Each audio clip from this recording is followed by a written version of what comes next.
ওনার দায়িত্ব আছে যে শান্তিপূর্ণভাবে আয়োজন হয়।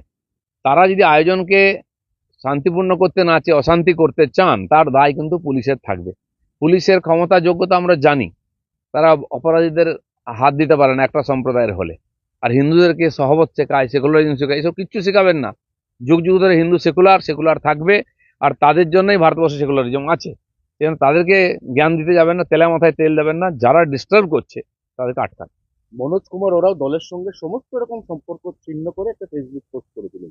বিজেপিতে কি ফাটল প্রকট হচ্ছে? শুধুমাত্র শুভেন্দু অধিকারী, দিলীপ ঘোষ তারা বিজেপির এগিয়ে যাওয়ার জন্য কাজ করছে, বাকি নেতৃত্বকে দায়ী করছেন তিনি।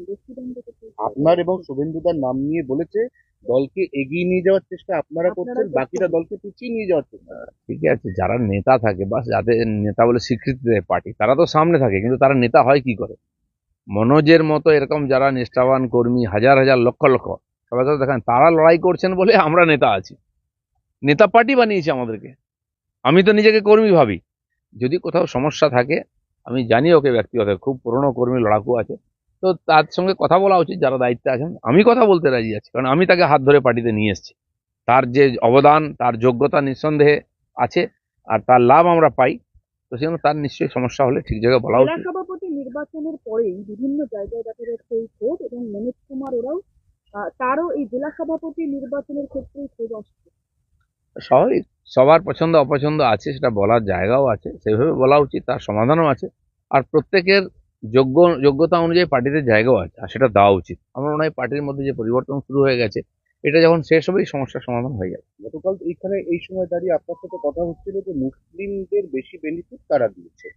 কালকে আমরা দেখলাম একটা ওয়াকফ বিল, সেটা পেশ করার চেষ্টা হলো, সেখানে বিচ্ছিন্নভাবে কংগ্রেস এবং তারপর তারা ডেকে নিল তৃণমূল কংগ্রেসকে, তারা কন্টিনিউয়াসলি বিলটার বিরোধিতা করে যায়।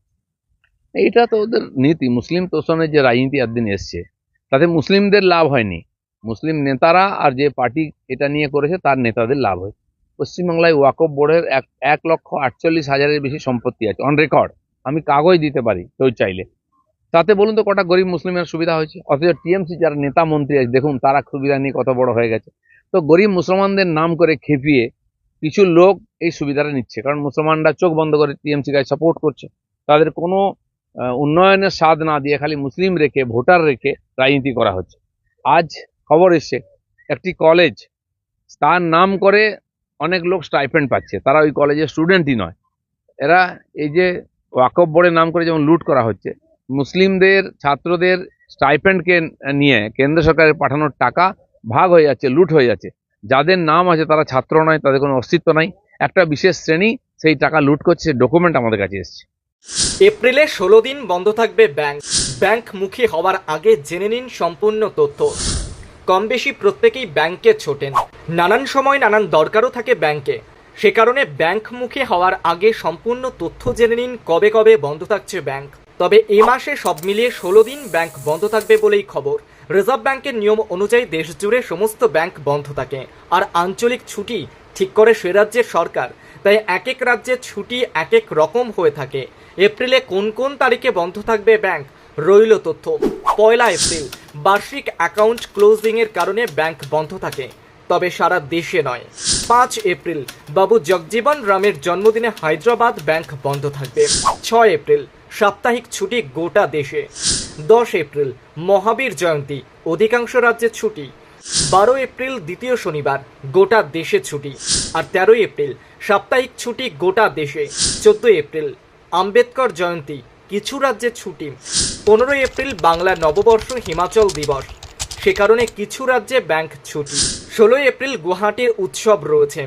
18 এপ্রিল গুড ফ্রাইডে, অধিকাংশ রাজ্যে ছুটি থাকছে। 20 এপ্রিল সাপ্তাহিক ছুটি গোটা রাজ্যে। 21 এপ্রিল গড়িয়া পুজো আগরতলায়। 26 এপ্রিল চতুর্থ শনিবার, গোটা দেশেই ছুটি। 27 এপ্রিল সাপ্তাহিক ছুটি গোটা দেশে। 29 এপ্রিল পরশুরাম জয়ন্তী সিমলাতে। 30 এপ্রিল বাসব জয়ন্তী অক্ষয় তৃতীয়া বেঙ্গালুরুতে। ব্যাংক বন্ধ থাকলেও অনলাইনে কারবার চলবে বলেই জানা যাচ্ছে। এটিএম থেকেও টাকা তোলার পরিষেবা পাবেন আমজনতা। ঘিবলি জ্বরে ভুগছে গোটা পৃথিবী, আর তাতেই নাজেহাল অবস্থা প্রস্তুতকারী সংস্থা চ্যাট জিপিটি। কাজের চাপ এত বেড়ে গিয়েছে যে কর্মীরা রাত্রে ঘুমাতেও পারছেন না ঠিকমতো। তারা রীতিমতো অনুরোধ করে জানাচ্ছেন, পাগলামি এবার বন্ধ করুন, আমাদেরকে বিশ্রাম নিতে দিন। ঘিবিলির জনপ্রিয়তায় নাজেহাল স্যাম অল্টম্যান। সোশ্যাল মিডিয়া খুললেই দেখা যাচ্ছে কার্টুন স্টাইলে মজার মজার সমস্ত ছবি। তারকা থেকে আমজনতা নিজেকে কার্টুন চরিত্র দেখার লোভ সামলাতে পারছেন না কেউই। পৃথিবী জুড়ে ঘিবলি স্টাইলের এই জনপ্রিয়তায় নাজেহাল অবস্থায় রয়েছে প্রস্তুতকারী সংস্থা চ্যাট জিপিটি। কাজের চাপ এমনই হয়েছে যে বিশ্রাম নিতে পারছে না সংস্থার কর্মীরা। তারা ভাবছে, কেন তৈরি করলেন এই ঘিবলি আর্ট, যার ফলে সংস্থার কর্মীরা ঘুমাতেই পারছেন না। গুরুতর অবস্থায় সোশ্যাল মিডিয়ায় বার্তা দিলেন সংস্থার প্রধান অল্টম্যান। অল্প কিছুদিনের মধ্যে পৃথিবীব্যাপী ঘিবিলির বিপুল জনপ্রিয়তার জেরে সংস্থার সার্ভারে বিরাট চাপ পড়েছে। চ্যাট জিপিটি সিইও অল্টম্যান জানিয়েছেন, চ্যাট জিপিটির ইমেজ জেনারেটরের বিপুল চাহিদার কারণে ওপেন এআই এর জিপিইউগুলি গলে যাচ্ছে। আর এই অবস্থায় তৈরি সীমা নির্ধারণ করার বিষয়ে চিন্তাভাবনা শুরু করেছি আমরা। কোটি কোটি মানুষ এই ছবি বানানোর নেশায় বুঁদ হয়ে রয়েছে, আর তাতেই ইন্টারনেট স্লো হয়ে গিয়েছে সংস্থার, বসে গিয়েছে সার্ভার। আর সে কারণেই স্যাম অল্টম্যান লিখছেন, ছবি তৈরির সময় একটু ধৈর্য ধরুন, যা চলছে এটা পাগলামি, আমাদের টিমের ঘুম দরকার।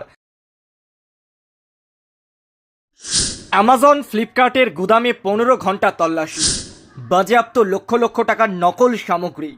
গুদামের মধ্যেই মিক্সার গ্রাইন্ডার, গিজার সহ ইলেকট্রিকের জিনিসপত্র ছিল। বিআইএস সম্প্রতি এক অভিযান চালিয়েছে দিল্লিতে, আর সেখানেই পাওয়া গিয়েছে এইসব জিনিসপত্র। জুতো থেকে গিজার, মিক্সার সহ অন্যান্য ইলেকট্রনিক সামগ্রী কি নেই সেই তালিকায়। গোদামে বিপুল পরিমাণ নকল জিনিসপত্রের মেলায় যথেষ্ট চাঞ্চল্য ছড়িয়েছে। বিশ্বাসযোগ্যতা নিয়েও উঠেছে নানান রকম প্রশ্ন। সকাল থেকে রাত পর্যন্ত অনলাইন কেনাকাটায় ব্যস্ত থাকেন আমজনতা। আম আদমি মুঠো ফোনে ব্যস্ত থাকে সস্তায় ভালো জিনিসটি খুঁজতে। ভারতে অনলাইন কেনাকাটার জন্য অ্যামাজন, ফ্লিপকার্ট এই দুই সংস্থার নাম শুরুতেই থাকে। তাদের গোদামেই এই বিপুল সংখ্যায় নকল জিনিস পাওয়া গিয়েছে, যা নিয়ে চাঞ্চল্য ছড়িয়েছে আম আদমির মধ্যেও। জানা গিয়েছে ভারতীয় মানদণ্ড সংস্থা বিআইএস সম্প্রতি এক অভিযান চালিয়েছে দিল্লিতে, আর সেখানেই পাওয়া গিয়েছে এসব নকল জিনিসপত্র। জুতো থেকে গিজার, রান্নার সামগ্রী থেকে অন্যান্য জিনিসপত্র কি নেই সেই তালিকায়। গুদামে মজুদ থাকা অনেক জিনিসপত্রের নকল বলে জানা গিয়েছে, আবার অনেক জিনিসপত্রের গায়ে বাধ্যতামূলক আইএসআই মার্ক ছিল না, আবার অনেক জিনিসের গায়ে জাল আইএসআই মার্ক বসানো রয়েছে। দীর্ঘ 15 ঘন্টা ধরে চলেছে এই খানা তল্লাশির অভিযান। জানা গিয়েছে অভিযানে 3,500-এর বেশি জিনিস বাজেয়াপ্ত করা হয়েছে, আর সেগুলির মোট বাজার মূল্য রয়েছে 70 লক্ষ টাকা। ফ্লিপকার্টের গুদামেও এরপর অভিযান চালানো হয়, আর সেখানেও নিম্নমানের স্পোর্টস শু পাওয়া গিয়েছে। সেখান থেকে মোট 590 জোড়া জুতো বাজেয়াপ্ত করা হয়েছে। সেগুলি তৈরির সঠিক তারিখে উল্লেখ ছিল না কোনো আইএসআই মার্কও। বাজেয়াপ্ত ওই জুতোর বাজার দর 6 লক্ষের কাছাকাছি। কেবল দিল্লি নয়, বিআইএস এর তদন্তকারীরা দেশের বিভিন্ন জায়গায় হানা দিয়েছে। গুরগাঁও, ফরিদাবাদ, লখনৌ সহ একাধিক জায়গাতে হানা দেওয়ার খবর সামনে উঠে এসেছে। অ্যামাজনের গুদাম থেকে উদ্ধার হয়েছে সিলিং ফ্যান, বাচ্চাদের খেলনা, ডায়াপার সহ জলের বোতল।